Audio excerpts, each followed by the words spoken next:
Okay, Bismillahirrahmanirrahim. Assalamualaikum warahmatullahi wabarakatuh. Hello student, how are you today? I hope all of you feel so blessing and of course feel so happy.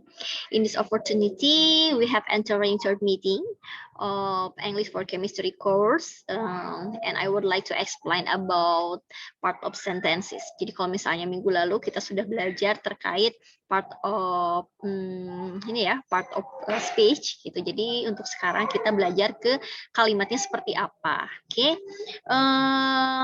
Jadi hari ini kita belajar via YouTube. Ibu akan menjelaskan materinya lewat YouTube dan kita we will discuss at WhatsApp group. If you have many questions, please ask to me at WhatsApp group. And then in the final lesson, we ask to you, we will give to you assignment about this lesson. Jadi nanti di akhir pembelajaran saya akan memberikan tugas terkait pembelajaran atau materi hari ini. Okay, I will share my presentation.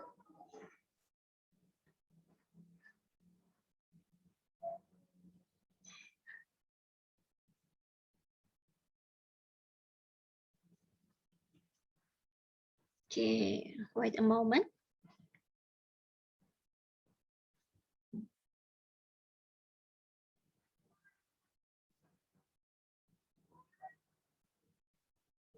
Okay, can you see my presentation?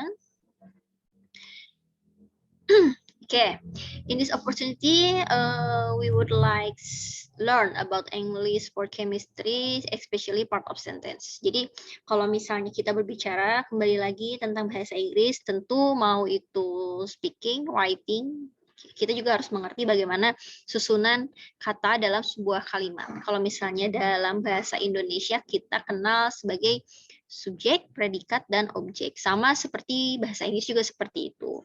Hal ini is very important to jadi part of speech and part of sentences.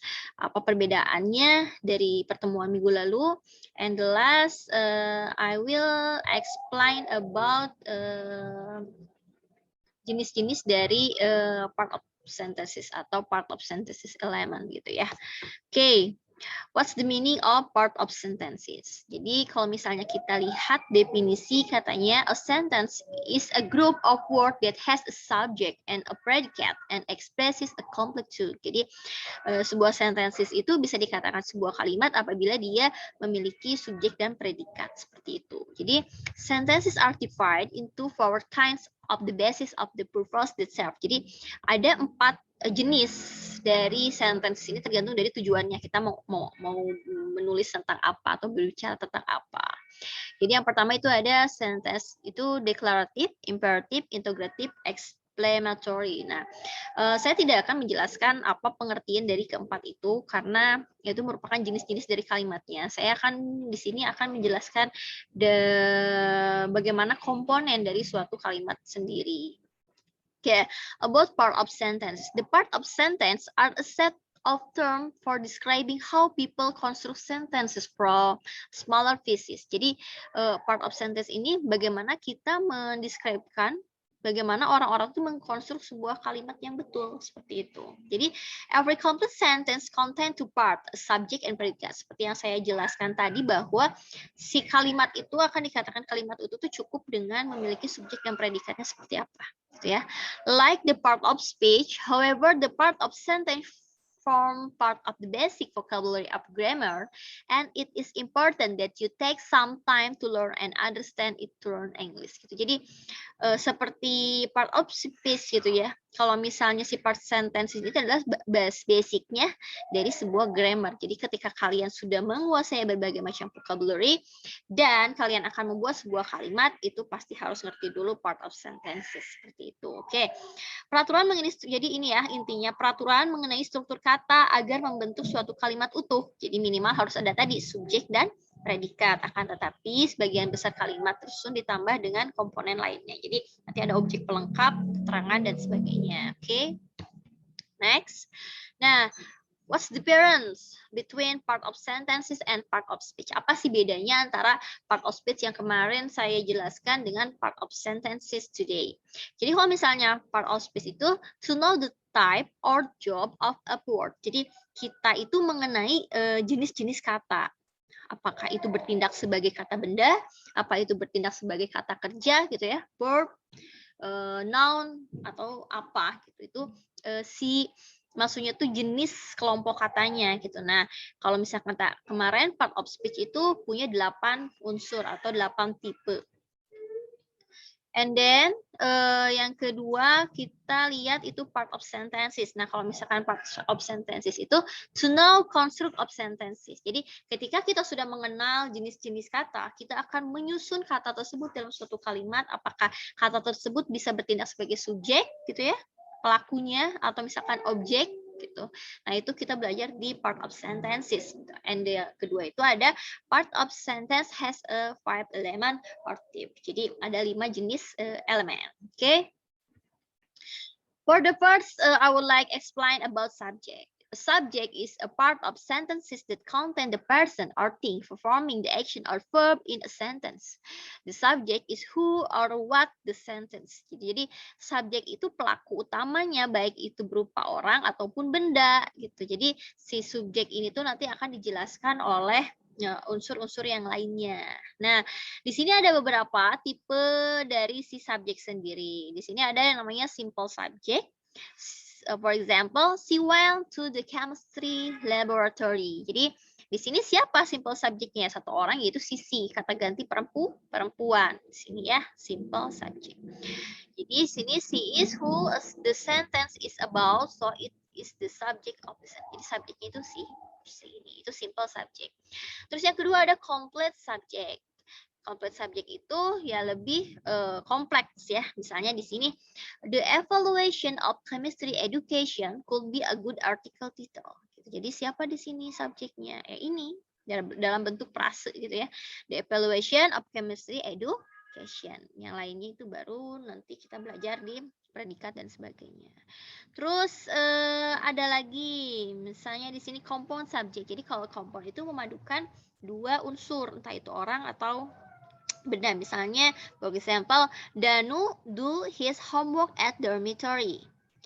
Di waktu yang sama, Fadli do his homework at dormitory. Kalau misalnya kita sebutkan satu-satu itu kan menjadi tidak efektif. Maka kegunaan subjek ini bisa sebagai compound subject. Jadi si Danu dan Fadli itu mengerjakan PR-nya secara bersama-sama di asrama. Ya, maka digabung. Danu and Fadli do their homework at dormitory gitu ya. Nah, jadi sekali lagi subjek itu apa? Subjek itu kata atau serangkaian kata yang menjadikan pokok bahasan dari suatu kalimat. Jadi memang kalimat itu jelas harus ada subjeknya. Itu disebut dengan kalimat yang utuh.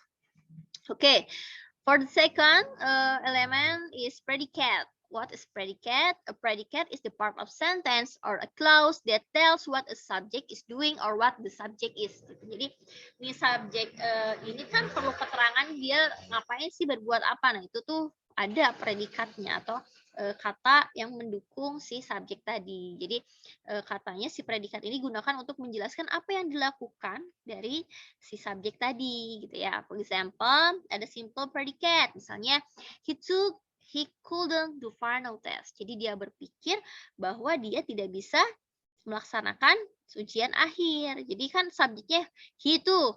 Nah, he ini ngapain sih? Oh, dia itu ternyata si ini tuh berpikir seperti itu gitu. Oke, so itu ada complete predicate. Misalnya, she is a smart student. She even more diligent than other student. Nah, itu juga sama. Jadi misalkan sifat yang menyatakan perbuatan atau sifat yang menyatakan subjek itu disebut dengan si predikat tadi. Oke, for the third compound a predicate, sama seperti subjek tadi, si predikat juga bisa menjadi disatukan atau compound gitu ya. Misalnya, I found a good magazine in my old bag. Terus setelah itu, I remember it had been given by my teacher. Nah, ini bisa saja si subjeknya dihilangkan atau disatukan seperti itu. Nah, di sini menjadi I found a good magazine in my old bag. Tapi nggak ditulis lagi tuh subjeknya. Gitu ya, langsung aja. And remember it had been given by my teacher. Seperti itu. Oke, itu disebut dengan compound predicate. Okay, next and then the third is object. Jadi ada subjek, predikat, jelas yang ketiga ini ada tambahan yaitu objek. Kalau tadi subjek dan predikat itu sifatnya baku, harus ada suatu kalimat gitu ya. Kalau objek ini ya bisa ada bisa enggak sebenarnya gitu ya. Nah, kita lihat objek itu apa?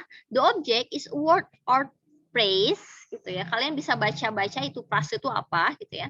That receive treatment from the subject usually after the predicate. Jadi sama ya, memberikan treatment atau memberikan perlakuan terhadap suatu subjek tapi setelah predikat posisinya gitu. Jadi di sini kita lihat ya, sebuah kata atau serangkaian kata yang menerima perlakuan dari subjek biasanya berada setelah predikat. For example, direct object.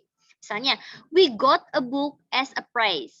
We itu apa? We itu kan subjek. Got-nya apa? Got-nya itu predikat.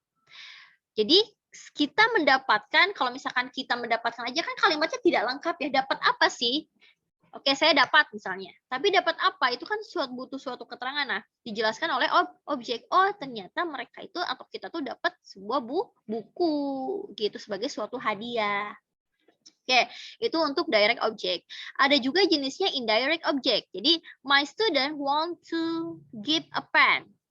My student want to give me. Gitu. Jadi, ada dua kalimat yang bisa tadi disatukan seperti compound. Jadi langsung aja, my student want to give me a pen. Gitu. Jadi si student itu punya pengen ngasih si pulpennya tuh ke saya seperti itu.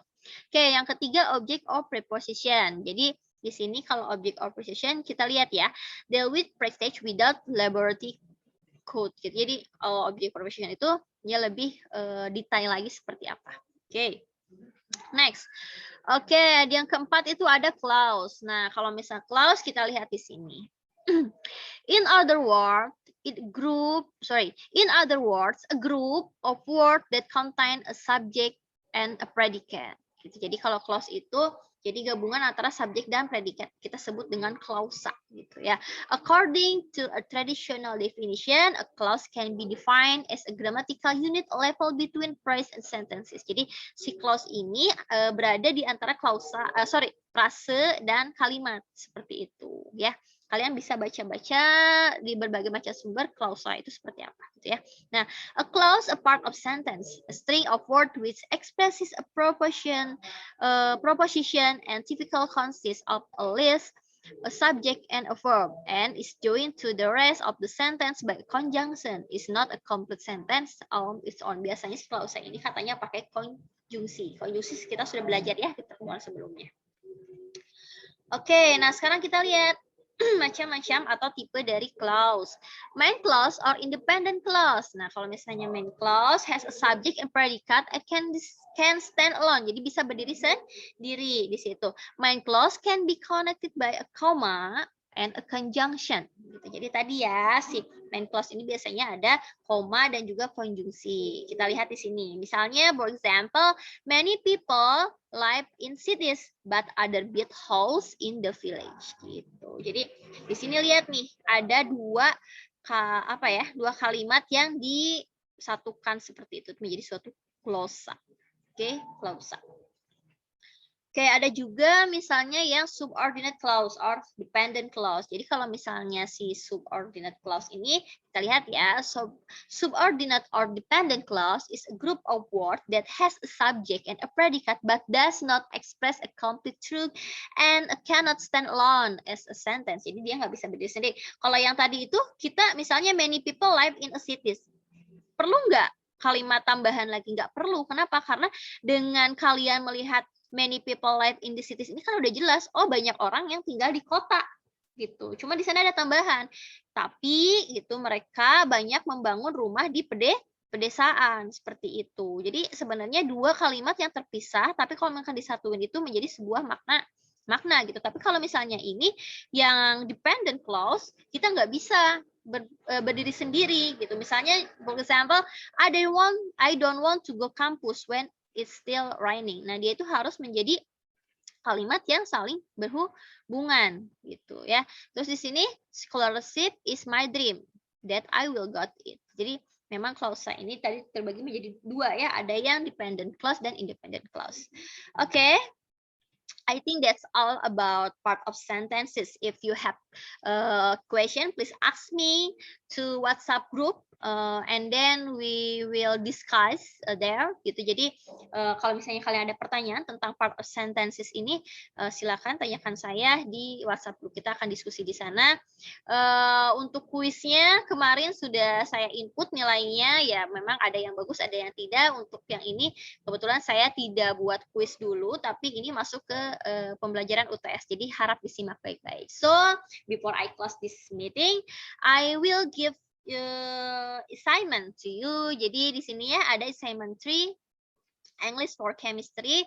Yang pertama, make summary about part of sentences which has been explained by the director. Jadi, tadi saya sudah menjelaskan dari awal sampai akhir parts of sentences itu ada apa saja, elemennya bagaimana, contohnya seperti apa.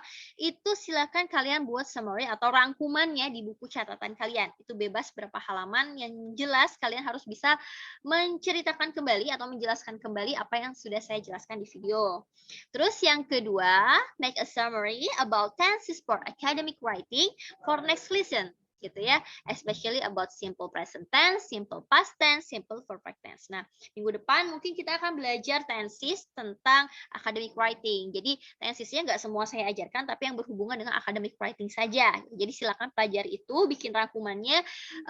Oke, searching to many sources. Jadi searching di berbagai macam sumber, saya tidak membatasi. Yang penting kredibel itu dapat dipertanggungjawabkan. Oke, please do on your notebook. Jadi buku catatannya ya dalam bentuk PDF atau JPEG format, tapi saya sarankan dalam bentuk PDF karena kalau JPEG biasanya ada yang beberapa yang tidak bisa dibuka. Oke, ditulis tangan ya. Deadline-nya hari Minggu tanggal 12 bulan 9 2021 jam 8 malam. Saya tunggu dan silakan please submit your assignment at www.elearning.radenpateh.ac.id. Okay? I think that's all for this meeting. Thanks for your attention. Don't forget to fill your presence at e-learning, and don't forget to do your assignment and submit at e-learning. Oke, wabillahi taufiq wal hidayah. Wassalamualaikum warahmatullahi wabarakatuh.